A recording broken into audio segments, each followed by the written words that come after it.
ज़रा सोचें कितना भयानक होगा जब कोई आदमी डेथ रूम में पड़ी हुई किसी लाश के साथ सेक्स करे। दोस्तों, ये एक स्पेनिश हॉरर थ्रिलर मूवी है जो आपको देखने में बहुत ज़्यादा मज़ा देगी। तो चलते हैं वीडियो की एक्सप्लेनेशन की तरफ।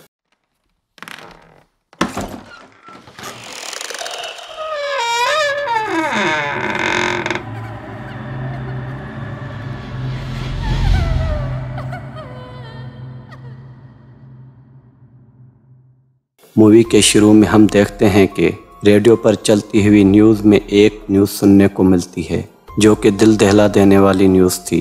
न्यूज़ में एना नाम की मशहूर एक्ट्रेस को किसी नाइट पार्टी क्लब के बाथरूम में मरी हुई हालत में पाया गया होता है, लेकिन ये खबर एक अफवाह थी या सच, इसका पता अभी तक नहीं चल पाया था। फिर रात को हॉस्पिटल के मुर्दा घर में चुपके से एक लड़की की लाश को लाया जाता है और वो लाश मशहूर एक्ट्रेस एना की होती है। पुलिस एना की डेथ बॉडी को इसलिए चुपके से लाती है कि जैसे उनके फैन को एना के मरने की कंफर्मेशन खबर ना मिल पाए, क्योंकि ऐसा होने पर उस शहर की सूरत हाल एना के मरने की वजह से ख़राब हो सकती थी।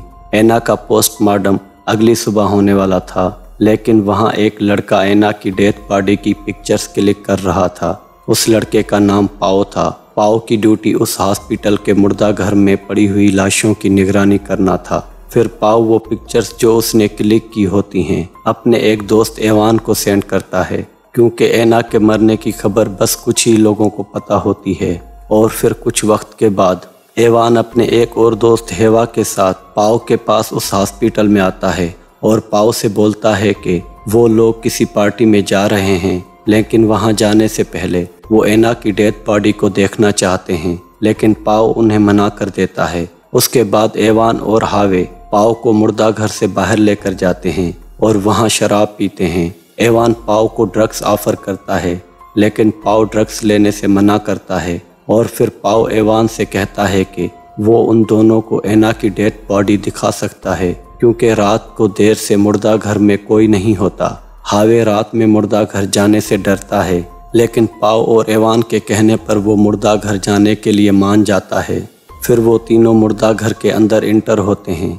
मुर्दा घर में बहुत अंधेरा था, वहाँ काफ़ी सारी लाशें थी। एवान और हावे काफ़ी डर रहे थे, क्योंकि उन दोनों ने इस तरह कभी रात के वक्त इतनी सारी लाशें नहीं देखी होती हैं। यहाँ एवान पाओ को एना की डेथ बॉडी दिखाने को बोलता है, जिस पर पाओ एक लाश के पास उन दोनों को लेकर जाता है और लाश से स्लोली कपड़ा हटाता है और फिर एकदम से पूरा कपड़ा हटा देता है, जिससे वो दोनों डर जाते हैं, क्योंकि वो लाश एना की नहीं थी बल्कि एक बूढ़ी औरत की लाश थी और वो डेथ बॉडी बहुत बुरी हालत में थी।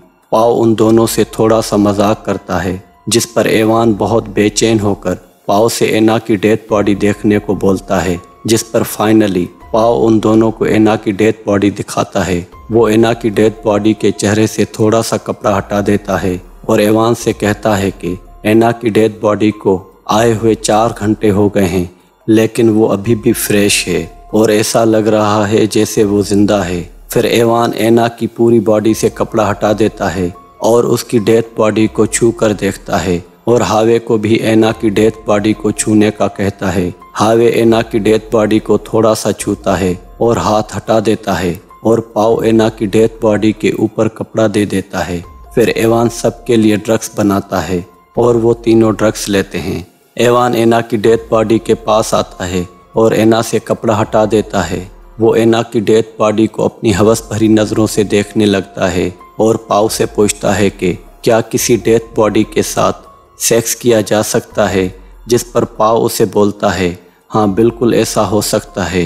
पाओ एवान से कहता है कि बहुत सारी हॉस्पिटल के मुर्दा घरों में ऐसा ही होता है। और फिर पाओ उन दोनों को एक ऐसी बात बताता है जो उसने आज से पहले कभी किसी को नहीं बताई होती।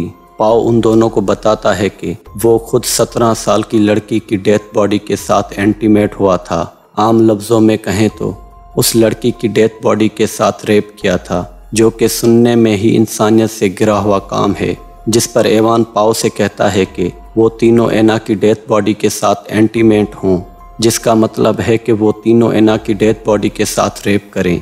ये बात हावे को गलत लगती है और वो वहाँ से जाने लगता है, जिस पर पाओ उसे जाने से रोक लेता है और उसको मुर्दा घर के एक रूम के अंदर बिठा देता है और एवान एना की डेड बॉडी के साथ रेप करता है। एवान के वापस आने पर हावे उस पर बहुत गुस्सा करता है, लेकिन एवान उसे किसी तरह से समझा लेता है कि पाओ अपना काम पूरा करे। उसके बाद पार्टी में चलते हैं और यहाँ आज रात जो कुछ भी हुआ है वो सब भूल जाएंगे।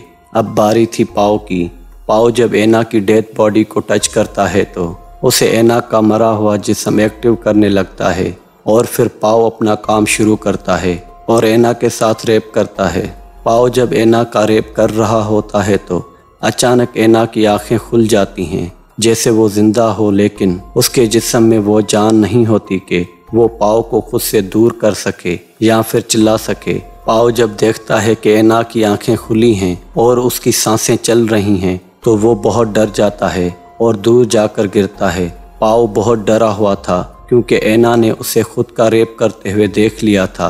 हावे एना को पेशेंट गाउन पहना रहा होता है कि वहाँ एक डॉक्टर दूसरी डेथ बॉडी लेकर आता है, जिसे देखकर वो तीनों डर जाते हैं और एना को ऊपर कपड़ा देकर वहाँ छुप जाते हैं। एना उस डॉक्टर को मदद करने का कहती है, लेकिन एना की आवाज़ नहीं निकलती। एना अपने हाथ की उंगली की मदद से अपने चेहरे से कपड़ा हटाती है, लेकिन तब तक वो डॉक्टर उस मुर्दा घर से बाहर जा चुका होता है।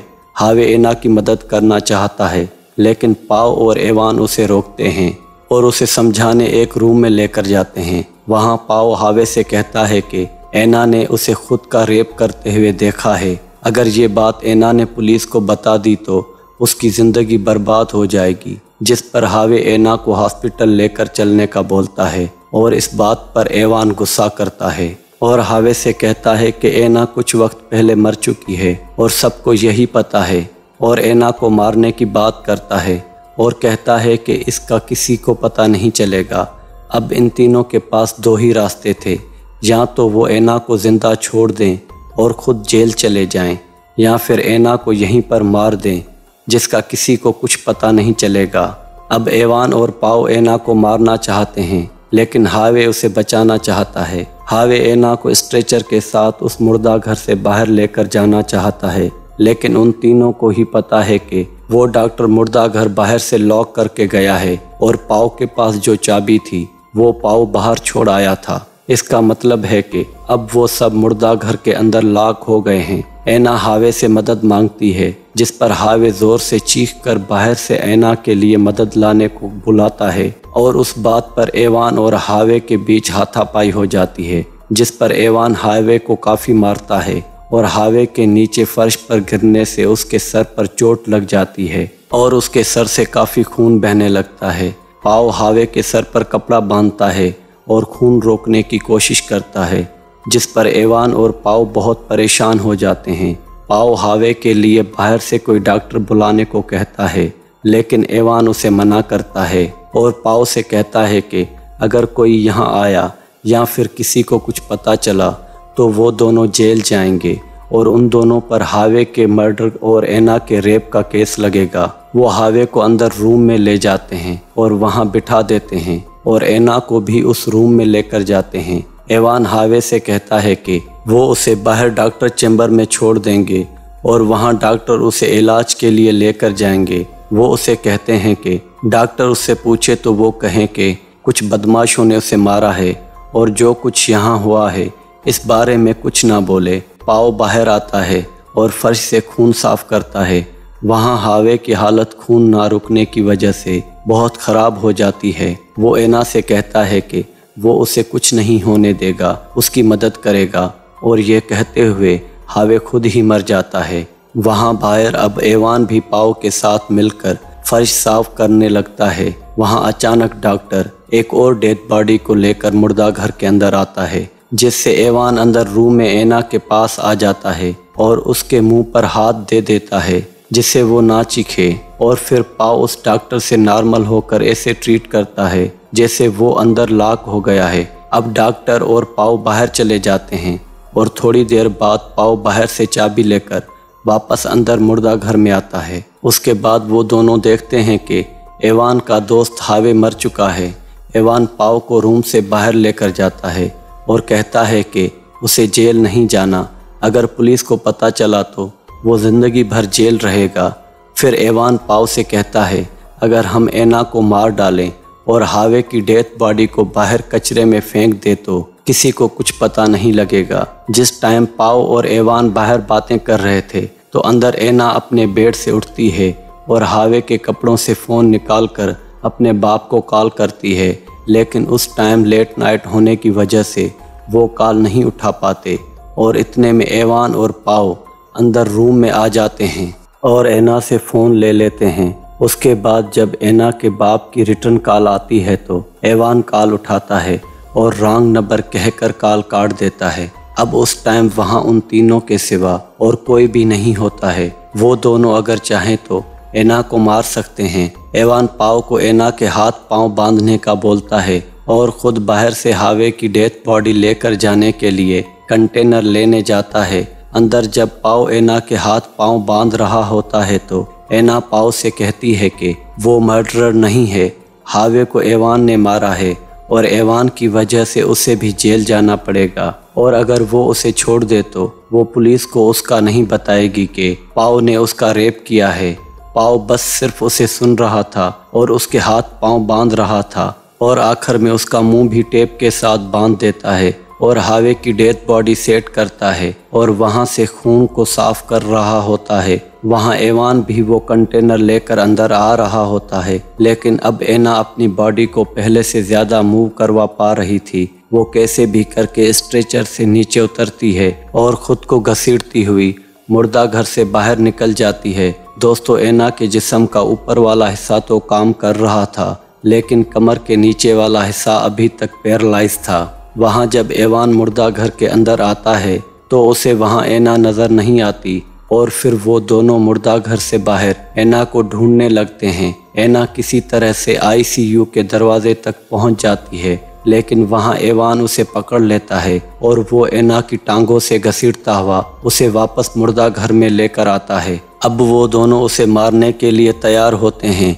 एवान पाओ से कहता है कि वो ऐना को हाई डोज स्लीपिंग टेबलेट दे जिससे वो मर जाए, लेकिन पाओ एवान से कहता है कि ऐसे उसे मरने में बहुत ज़्यादा वक्त लग जाएगा। फिर वो दोनों बेड शीट की मदद से ऐना का गला दबाकर उसे मारने की कोशिश करते हैं और काफ़ी देर तक उसका गला दबाकर आखिरकार ऐना को मारने में कामयाब होते हैं। अब एवान हावे की बॉडी को ठिकाने लगाने जाता है और यहाँ पाओ दोबारा से ऐना की बॉडी को साफ करता है, दोबारा उसे डेथ बॉडी कपड़े पहनाता है।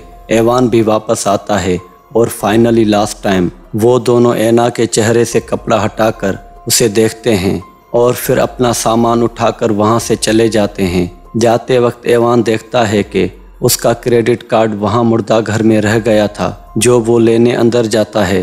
पाओ उसे बहुत रोकता है, लेकिन वो फिर भी अंदर चला जाता है। अंदर जाते ही वो देखता है कि ऐना बिल्कुल ठीक हो गई है और वो पेशेंट ड्रेस पहन रही है। एवान समझ जाता है कि पाओ ने ही ऐना को बचाया है। एवान गुस्से में आकर बौखला जाता है और पाओ का गला दबाकर उसे मारना चाहता है। तभी ऐना ठीक एवान के पीछे आ जाती है और कैंची से उसके गले पर वार करके उसे वहीं मार डालती है, जिस पर पाओ ऐना से कहता है कि हम लोग तो बस जा रहे थे, तुमने एवान को क्यों मारा? जिसके जवाब में ऐना पाओ से कुछ नहीं कहती और बस उसके पेट में वही कैंची घुसा डालती है और उस पर कैंची के कई वार करती है और वो पाओ को वहीं मार डालती है, क्योंकि ऐना का रेप तो पाओ ने भी किया था और रेप कत्ल से बड़ा जुर्म है। फिर ऐना खुद वहीं उस पेशेंट ड्रेस में दीवार को टेक लगाकर बैठ जाती है और यहाँ द एंड। अब आप दोस्तों के माइंड में यही बात आ रही होगी कि जब ऐना मर गई तो वापस जिंदा कैसे हो जाती है। जैसे कि मैंने मूवी के शुरू में ही बताया था कि ऐना की मौत एक प्राइवेट पार्टी के बाथरूम में होती है। अब अगर प्राइवेट पार्टी थी तो वहाँ ऐना ने लाजमी ड्रग्स लिया होगा और ड्रग के हेवी डोज से वो बाथरूम में गिरकर बेहोश हो गई होगी।